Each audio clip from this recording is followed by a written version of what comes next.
Hello everyone. Today we are going to cover a new topic of Vedic literature. So, a new culture emerged in India with the coming of Aryans. आपको पता होगा Indus valley civilisation का time period ख़त्म हो गया और अब Aryans की एंट्री हुई। और आर्यंस की जो एंट्री हुई इसमें दो टाइम जोन है, अर्ली वैदिक पीरियड एंड लेटर वैदिक पीरियड। तो जो अर्ली वैदिक पीरियड है उसका टाइम जोन है 1500 BC to 600 BC and later वैदिक पीरियड का टाइम जोन है 1000 BC टू 600 BC। ये टाइम जोन आप याद रखिएगा, एग्ज़ाम में कभी कभी पूछा जा सकता है। ठीक है, आगे देखते हैं। आर्यंस। अब ये आर्यंस कौन हुआ करते थे? तो आर्यंस का मतलब होता है पर्सन ऑफ हाई बर्थ। ठीक है, और आर्यंस के बारे में हमें इंफॉर्मेशन कहाँ से मिलती है? तो हमें मिलती है वो ऋग्वेदा से, है ना। ऋग्वेदा में आर्यंस के बारे में बहुत कुछ दे रखा है, तो हमें सारी इन्फॉर्मेशन वहाँ से मिली है। ठीक है। The location of original home of Aryans still remains controversial point. अब ये आर्यंस कहाँ से ओरिजिन हुए वो अभी तक कॉन्ट्रोवर्शियल पॉइंट है, because some scholars believe that Aryans were native to the soil of India and other scholars believe that Aryans were migrated from outside. अब जैसे देखिए मैक्स मुलर, उनका कहना था कि आर्यंस सेंट्रल एशिया से आए हैं। ठीक है, जबकि बाल गंगाधर तिलक, उनका कहना था कि आर्यंस आर्टिक रीजन से आए हैं। इसी तरह से दयानंद सरस्वती जो थे, उनका कहना था आर्यंस बेसिकली टिबेटियंस थे। ठीक है। मैकडोनल्ड एंड गिब्स, ये भी एक बहुत फेमस स्कॉलर हुआ करते थे, उनका ऐसा कहना था कि आर्यंस हंगरी से आए थे। तो इतने सारे स्कॉलर्स थे, सबकी अपनी अपनी व्यू थी, but according to popular believe Aryans are suppose to have migrated from central Asia. ठीक है, ये देखिए सेंट्रल एशिया ही माना जा रहा है कि वो माइग्रेट किए थे सेंट्रल एशिया से into the Indian subcontinent in several stages during 2000 BC to 1500 BC। ठीक है, अब ये इतना स्ट्रांगली हम कैसे कह सकते हैं? तो देखो, एक इंस्क्रिप्शन मिला है, बोगस का इंस्क्रिप्शन। ठीक है, विच मेंशन 4 वैदिक गॉड्स। कौन कौन से? इंद्र, वरुण, मित्र एंड नसत्य। ये आपको याद रखना होगा क्योंकि ये एग्ज़ाम में पूछा जा चुका है पहले, बीपीएससी के एग्ज़ाम में, है ना। बोजी के इंस्क्रिप्शन में जो 4 गॉड्स थे वो कौन कौन से थे, एक ऑप्शन दे देगा जिसमें से आपको ऑड वन आउट निकालना होगा। ये क्वेश्चन आ चुका है। तो इस इंस्क्रिप्शन से हमें पता चलता है कि वो इसी टाइम जोन में आए थे और इस टाइम लॉर्ड इंद्र, वरुण, मित्र, नसत्य, इनका बहुत ज़्यादा इंडस वैली सिविलाइजेशन के टाइम में ही इनका इम्पोर्टेंस देखने को मिला था। और वो लोग कहाँ पे सेटल हुए थे? सप्त सिंधु में सेटल हुए थे। तो इसी तरह से ये जो आर्यंस हैं ये भी आके सप्त सिंधु रीजन में सेटल हुए हैं। ठीक है, आगे देखते हैं। ये देखिए, the group that came to India for settled in present frontier province and Punjab then called Sapta Sindhu. उस टाइम सप्त सिंधु कहा जाता था, आज के टाइम में पंजाब कहा जाता है। Region of 7 rivers. ठीक है, उसके बाद वो धीरे धीरे एक्सपैंड करते गए। पहले तो आके नॉर्थ इंडिया में सेटल हुए सप्त सिंधु रीजन में, फिर धीरे धीरे आके वो गैजेंटिक प्लेन तक सेटल हो गए, है ना। फिर आगे जाके वो और आगे साउथ की तरफ सेटल होने लगे। ठीक है, अब ये सारी इन्फॉर्मेशन हमें वेदा से मिलती है, तो वेदास के बारे में हमें पढ़ना पड़ेगा, है ना। तो देखिए, वैदिक लिटरेचर जो कि लिखा गया था 1500 टू 600 BC के बीच में, तो इसमें 2 टाइप के वैदिक लिटरेचर होते हैं। पहला होता है श्रुति, है ना, और दूसरा होता है स्मृति। ये कैटेगरी है। अब जैसे जो श्रुति होता है ना, ये होता है ऑफ डिवाइन ओरिजिन, मतलब नॉट क्रिएटेड बाय मैन, ये गॉड गिफ्टेड है, भगवान ने खुद लिखा है श्रुति। ठीक है, जैसे कि वेदास होता है, वेदास में 4 वेदास है ना, ऋग्वेदा, समवेदा, यजुर्वेदा, अथर्ववेदा, तो ये श्रुति है। स्मृति में क्या होता है? बेसिकली ये ह्यूमन ओरिजिन का होता है। जैसे कि रामायण हो गया, महाभारत हो गया, आपको पता होगा वेद व्यास जी और वाल्मीकि जी ने लिखा है, तो ये ह्यूमन ओरिजिन का हो जाता है ना। जैसे कि ये देखिए, जो श्रुति होता है उसमें 4 लिटरेरी प्रोडक्शंस हैं, लाइक वेदास, ब्राह्मणास, आर्यांकास, उपनिषद्स। ये देखिए,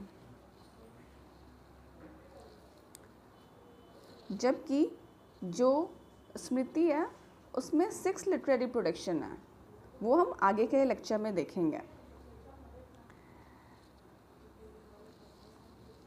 तो अब हम वेदास को डिटेल में पढ़ते हैं। The most important of Vedic literature are Vedas.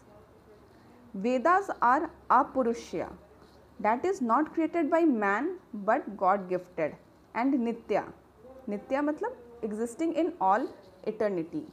ठीक है, वेदास को ह्यूमन ने नहीं लिखा था, वो गॉड गिफ्टेड था। ठीक है, अब जैसे कि ये जो 4 मैंने लिटरेरी प्रोडक्शंस बताया है, वेदास, ब्राह्मणास, आर्यांकास, उपनिषद, इसको डिटेल में देख रहे हैं। सबसे पहले आता है वेदास। ठीक है, of the 4 Vedas Rigveda is the oldest text. ठीक है, ऋग्वेदा क्या होता है? Collection of lyrics. Rigveda contains 1028 hymns. ये एग्जाम में कई बार पूछा जा चुका है कि कितने हिम्स ऋग्वेदा में मिलते हैं, तो वो होगा 1028 hymns, and it is divided into 10 mandals. ठीक है, 10 मंडल्स में डिवाइडेड है, जिसमें कि जो फर्स्ट और जो 10th मंडल है वो सबसे लास्ट में ऐड हुआ है। First and 10th mandal have said to have been added later. ठीक है, इसमें जो 10वां मंडल है ना, contains the famous पुरुषोक्त which explains 4 varnas, Brahmanas, Kshatriya, Vysya and शूद्रा। ठीक है, तो ये जो 10वां मंडल है उसमें पुरुषोक्ता के बारे में दे रखा है। ये एग्जाम में कई बार पूछा जा चुका है कि जो पुरुषोक्त है वो कौन से मंडल में एक्सप्लेन किया गया है, तो वो 10th मंडल में एक्सप्लेन किया गया है। पुरुषोक्त में क्या होता है, तो इट एक्सप्लेन्स 4 वर्णास, वो जो कैटेगरी होता है ना, ब्राह्मणास, क्षत्रिय, वैश्य, शूद्रास। तो इसका ओरिजिन तभी हुआ था। ठीक है, इसके अलावे the hymns of Rigveda were recited by hotri. जो इसको पढ़ते थे उनको होत्री कहा जाता था। ठीक है, नेक्स्ट आता है समवेदा, बुक ऑफ चांट्स। ठीक है, had 1549 hymns. All hymns excluding 45 they are taken from Rigveda. इसमें जितने भी हिम्स हैं वो ऋग्वेदा से लिए गए थे, 75 को छोड़ के। और इसको जो रिसाइट करते थे उसको उगादित्री कहा जाता था।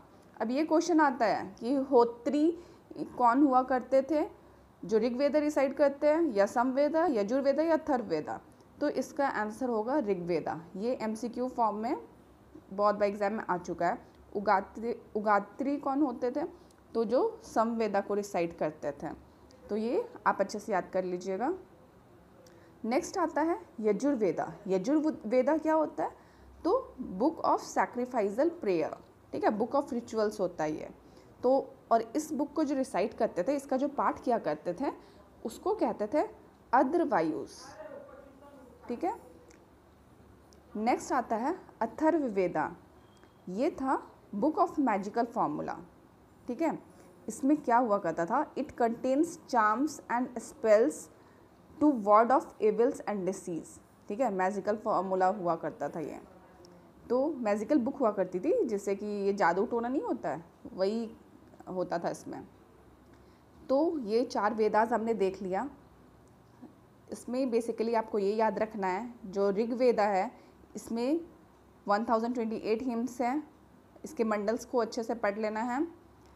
इसको जो रिसाइट करता था होत्री होता था, समवेदा में जो रिसाइट करता था उगादित्री होता था, यजुर्वेदा को जो रिसाइट करता था अदरवायुज होता था। ठीक है, इस तरह से हम लोगों ने देख लिया। अब नेक्स्ट आता है ब्राह्मणास। अब ये ब्राह्मणास क्या होता है, तो ये कुछ नहीं है, बेसिकली जो हिम्स होते थे वेदास के, उसको एक्सप्लेन किया गया इसमें, है ना, इन एसे फॉर्म। ये देखिए, explains the hymn of Vedas in essay form में। They are written in prose and ritualistic in nature. Brahmanas means sacrifice. और हाँ, every Veda has several Brahmanas attach to it. 4 Vedas है ना, और हर वेदा के ब्रह्मणास होते थे, मतलब उनके एक्सप्लेनेशन हुआ करते थे। तो ये देखिए, ये इम्पॉर्टेंट है। ऋग्वेदा में अतर्य एंड कौशिकी, ये 2 याद कर लीजिएगा। ये इनके ब्रह्मणास है, मतलब कि जो हिम्स दे रखा है उसको अच्छे से एक्सप्लेन किया है ऐसे फॉर्म में। समवेदा का पंचविशा एंड छंदोग्या, यजुर्वेदा का सप्तपथा एंड तैत्तरीय, अथर्ववेदा का गोफ्ता। अब इसमें भी सबसे ज़्यादा इम्पॉर्टेंट यजुर्वेदा वाला है, क्योंकि जो सतपथा है ना, is the oldest and largest Brahmanas. ये जो सबसे पुराना वाला और सबसे बड़ा वाला है। तो इसका जो सतपथा और तैत्तरीय है ना, ये एग्ज़ाम में बहुत बार पूछा जा चुका है, तो ये आप अच्छे से कवर कर लीजिएगा। ठीक है, अब हम लोगों ने वेदास कर लिया, ब्रह्मणास कर लिया। अब थर्ड क्या आता है? आर्यंस आता है। ठीक है, तो आर्यंस का मतलब क्या होता है? Aryans are basically forest book written by forest stage. अब जो जैसे 10 साल के या 12 साल के बच्चे होते थे, उनको फॉरेस्ट में भेज दिया जाता था ताकि वो वहाँ पे कुछ जाके सीख सकें, नॉलेज ले सकें। ठीक है, तो वहाँ पे वो रहते थे और सीखते थे, नॉलेज लेते थे। जो पहले से रह रहे हैं, जो फॉरेस्ट स्टेज होते थे, उनसे वो नॉलेज लेते थे, है ना। तो ये सिंपली वही है। इसमें भी यही बताया जाता था, एक्सप्लेनेशन ऑफ वेदास हुआ करता था। मतलब बड़े लोग जो होते थे, जैसे गुरु लोग हुए, तो वो एक्सप्लेन कर रहे हैं वेदास किन को, तो वो बच्चे को, जो बच्चे लोग वहाँ पे गए हैं। ठीक है, ये देखिए, they were written mainly for hermits and students living in jungles. Aranyakas are concluding portion of Brahmanas. ठीक है, ये हो गया, ये भी आप समझ गए होंगे। नेक्स्ट आता है उपनिषद्स। उपनिषद्स क्या है? तो ये याद रखना है कि देयर आर 108 उपनिषद्स। ये कई बार पूछा गया, ऑप्शन दे देगा 106, 107, 108, 110, तो कंफ्यूज मत हो जाना, याद रख लो। 108 उपनिषद्स हैं। ठीक है, जिसमें से बृहदनायका, ये आप जो देख पा रहे हैं, इज़ द ओल्डेस्ट उपनिषद। अब ओल्डेस्ट उपनिषद है, इसका मतलब बहुत सारे उपनिषद हैं, 108 उपनिषद है, सबको तो याद नहीं कर सकते। इसमें 2 याद कर लीजिए आप। एक बृहदनायका जो कि ओल्डेस्ट एग्जाम में पूछा जाता है, 4 ऑप्शन दे दिया जाएगा, आपको बताना होगा कि ओल्डेस्ट वन कौन है। उसके बाद एक है मुंडका उपनिषद,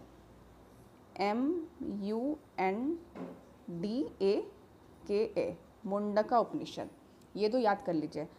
आपने सुना होगा सत्यमेव जयते, ये जो वर्ड है ये मुंडका उपनिषद से ही लिया गया है। और जो ये बृहदनायका है, यहाँ से तमसो मां ज्योतिगम्य वर्ड लिया गया है। तो ये दोनों बहुत इम्पॉर्टेंट हो जाता है। और हाँ, एक चीज़, उपनिषद का मीनिंग क्या होता है? उपनिषद का मीनिंग होता है sitting close to teacher to learn, है ना। तो ठीक है, अब हम लोगों ने उपनिषद्स भी कर लिया। ये चारों लिटरेरी प्रोडक्शंस जो उस टाइम के थे, श्रुति बेस्ड, डिवाइन ओरिजिन के, ये हम लोगों ने कवर कर लिया। अब हम लोग नेक्स्ट करेंगे, ये कल करने वाले हम लोग, स्मृति बेस्ड, है ना। स्मृति बेस्ड देख लीजिए, ये 6 लिटरेरी वर्क आता है यहाँ पे। वेदांगास, स्मृति, महाकाव्या, Puranas, Upavedas and Shad Darshan. So tomorrow we will be covering this 6 topics and आगे का जो भी पार्ट्स है। तो होप कि आज आपको समझ में आया होगा सब कुछ, है ना। ठीक है, that's all in today's video. मिलते हैं इसके आगे वाले पार्ट में। If you want to recommend anything, please do it in comment box. I hope you enjoyed watching this video. Thank you and have a nice day.